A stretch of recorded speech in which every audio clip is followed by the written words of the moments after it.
Hello and welcome back, ladies and gentlemen, to another glorious update. We are in late winter now, the first year of our war. Things are happening, and they are happening quickly, and they are happening very quickly now. So, we're going to go through the battles as the first confrontation of the war has begun. Sketchy launched a desperate attack against Alole and was utterly destroyed against his provincial forces. So, we're going to take a quick look and see what little Sketch Boy Meister has done. The Sketch Meister is playing his Ulm, early age, not middle age, thank God for that. They have throwing axes, and they have relatively crappy armor, so that's going to explain really quickly why they die. And these are just provincial defenses. So Arch was smart, he upped his garrison here, so basically, he knew Sketchy was coming. Basically I had it on good suspicion that Sketchy was coming. And he took my advice and he upped his garrison, which was probably the best idea, because it utterly just decimated that army. So good move on that. That commander's probably going to get away. Yep. It's okay. He can live to tell another tale of how his boys were slaughtered. The next battle we have is Agartha pushing further into the sea, going quite well. Now we've got a lot of new units on Agartha's side, so let's take a look. Some fishy boys. He threw them in the front. Just crappy dudes. Swim animation. Wet ones from Agartha. So he's tipping his toe into the water, which is a good thing, because he's going to need to help out Pfeiffer against Atlantis. Atlantis is the most powerful underwater. That's going to be more than annoying. And so that was another glorious victory there. The next battle we have is Arch expanding against some nobody's there. It didn't take too many casualties. We're going to kind of skim over those battles now. Not really going to do too much of them, purely because my expansion battles into No Man's Land and his are just kind of, you've seen it already, you kind of know what happens. So now we have, his pretender has spawned, a big old demon dude. Now this will be worth looking at. Also, let's turn on that detailed combat log. So we got some demons. Alright, so he's starting to, his pretender's on the field, or disciple I should say, he's getting his boys rolling. Let's take a look here at what this guy. Okay, he's a smart boy. Ambidextrous combat caster. Fire shield, demon flying. Disciple, disciple. I just never normally look at that. Eat 5, no need to eat. Fire resistant, fear +5. That's gonna be great. 7 blood magic.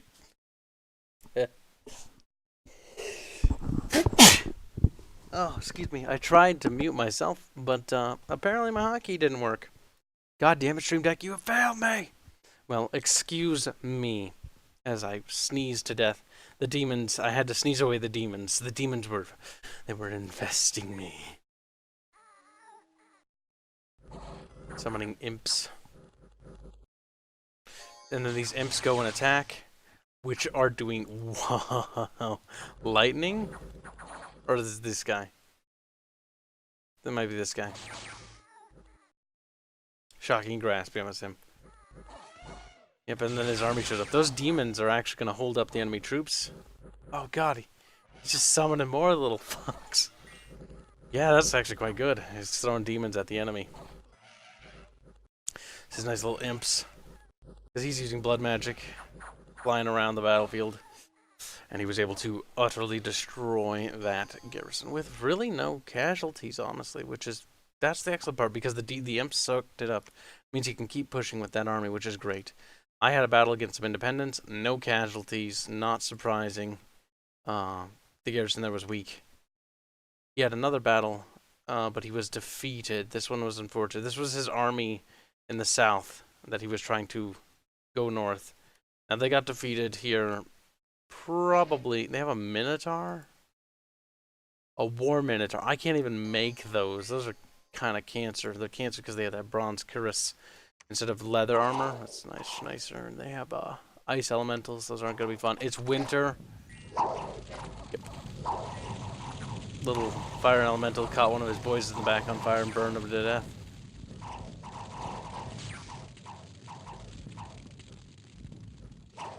Yeah, it's not going to work out too well. Elephant caught on fire. Oh, but he's able to get off the map, maybe? Yep, barely. Oh, his boys are escaping. Some of them did. Probably a little bit wounded there. He's able to get his priest and his captain out at the very least, which is good. Arch had a battle against... Femoria was attacked, Macone, and won. So, looks like Carlos is launching his attack. These are his giants. They are fucking retardo strong. Against this provincial defense, we're going to see that it's not going to go that well. They went very try-hard on the Bless. As you can see, that 7+, they went Regeneration. Trying to meta the living shit out of us. Probably the smartest, but it's a very try-hardy tactic. It is going to be cancerous to deal with those giants. Yep, and that's that. Not much to say. They are going to be titanically annoying to deal with. Ryla expanding the water. Kind of slowing down, not good. An expected event. Got some water gems, which we probably hand out. 15 blood slaves. I know who to give that to. Construction of the palisades complete. So yes, strategically we've completed the palisades here. We are now in the process of recruiting troops. This is excellent news. Troops are going to start being pouring out of there soon. I did not spend any money on constructing anything besides a temple, just to get rid of that bless he has here. I only have 20+ garrison, which should be enough to hold him back. I think if he attacks, because if he does, that garrison will be in the way. We'll move them there. Either way, this army is going to head south and capture that little sandy beach. Too many guys to push really just yet. And I don't want to lose too many because I want to kind of grab these if I can in one go, but I doubt we will be able to. So once this is done recruiting, these should be enough troops to honestly push one of these territories next turn, and then slowly just start popping back and forth, grabbing them, nabbing all of them. This fort is going to be done in a couple of turns. I'm having my god go north. The reason for that is because Atlantis is over here. We have Ryla's armies marching here. Just on the other side of the bridge from each other. They're getting real close to each other. But I am suspicious that he will try to attack. If he does attack, that's kind of risky for me. I've upped the garrison by 24. And with what I have left of troops, I hope that should be able to hold back whatever the heck those are. But we'll see. That is also why my god is marching north with these guys here. If they do not attack, that's good. I'll just keep boosting the garrison there, building up temples and stuff like that.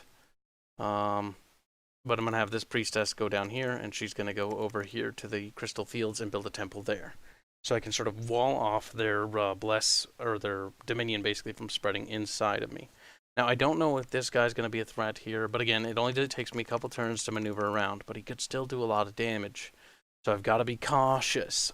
Pfeiffer was not very successful in securing the ocean. However, Nerfy has now dived into the waters. I'm hoping that he will continue to nab this and block off Atlantis' expansion from down here. Because then that will at least prevent them from totally encircling my fucking area on this side. And then we don't have a lot of troops on this side, so... Not sure what Pfeiffer's doing. These weird line push here. He tried to rush those two bridges. Might work in the long run. I don't know. He's boosted the garrison. I don't know if that's enough, to be honest, based on what's there.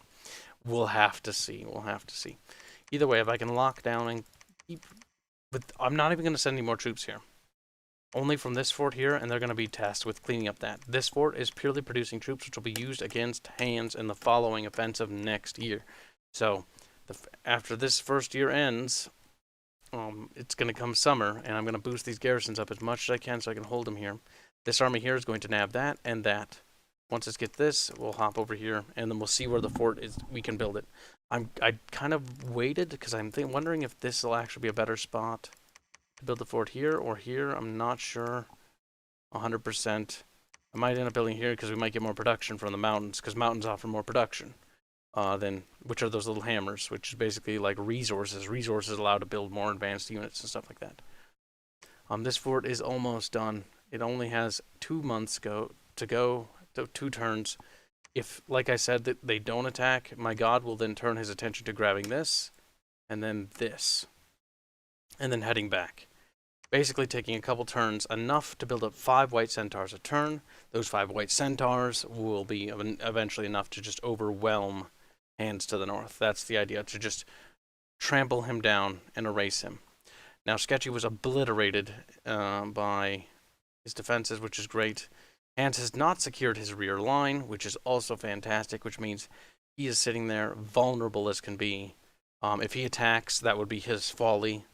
And that would be good for me, honestly, because I could just jump over here real quick. It would not take me too long. Jump him here and then up. My god will not have too many troops with him, but he's going to keep moving around. Next turn I'll start recruiting priests from here, because I should be able to... actually, I'm not going to have you sneak back yet. I need you to build a lab. Won't be able to do it this turn. That's 500 gold. Kind of annoying, but once it's done, it's done. We'll keep working on that. So far, again, he lost Endless Plain, but that's fine. He took this. He's now solidified a connection. Hopefully, he'll be able to hold back what the hell those do. That's a really try-hardy thing. They're tough. They're giants. They're going to be really annoying. Nothing too surprising. Arch has the opportunity to move his giants through there, but I think he might grab this and then move there. I don't know. He has one turn to move his army there. We'll see what he does. We'll see what he does. Baratos is building quite a large army. He's going to probably nab those territories. He's expanding north here, which is good. I'm wondering if he built a late native commander and having them build there. I hope so, because then he could build that fort that he wanted to build. All in all, I'm pretty confident right now. Things are still iffy. Hands knows he's outnumbered. If he launches an attack in the winter, it would be to my benefit. If he waits till summer, it's going to be annoying. But that's okay. Honestly, if he attacks now, good for me. If he doesn't attack now, good for me. I'm at that situation right now where either or is good. Preferably, it'd be wiser for him to not attack, because if he doesn't attack, then he will not have to worry about retaliation, things like that. But, yeah, this is one of those areas where we have a lot of concern developing here. Good thing that Baratos is going north. Maybe he'll come back and grab that. That'd be a good idea, just to get that so he doesn't have to go around this fucking mountain, which is cancer. He's building up quite a hefty amount of boys there. So I'm hoping that's going to work out well for him. I don't think this game is going to be ending anytime soon so far, as we have quite a significant build-up of dudes.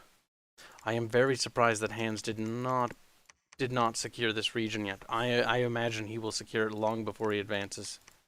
But we shall see. He might not.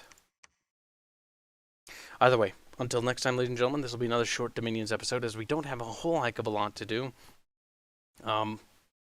Besides, really just wait. The next turn is, as you can see, already coming very, very soon. So, once that turn is up, we'll have a lot more to talk about. The war is kind of not begun yet on this side. It might begin next turn. If Hands is feeling a little brave, probably not. He probably is not going to do that. I'm not too confident of attacking, but regardless, I boosted the defenses.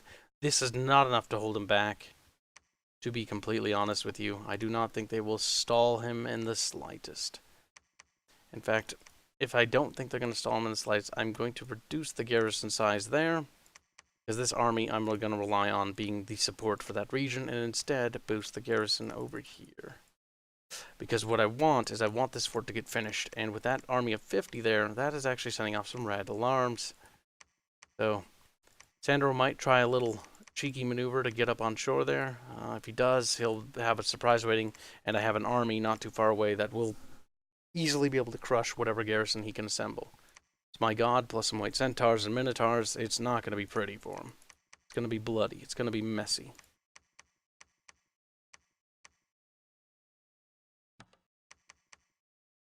There we go. We should probably do line formation.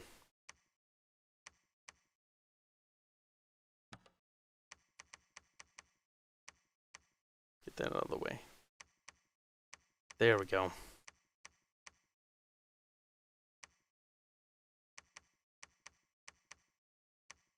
Put the God Disciple in the middle there. Okay, alright, well, until next time, ladies and gentlemen, we'll see what happens.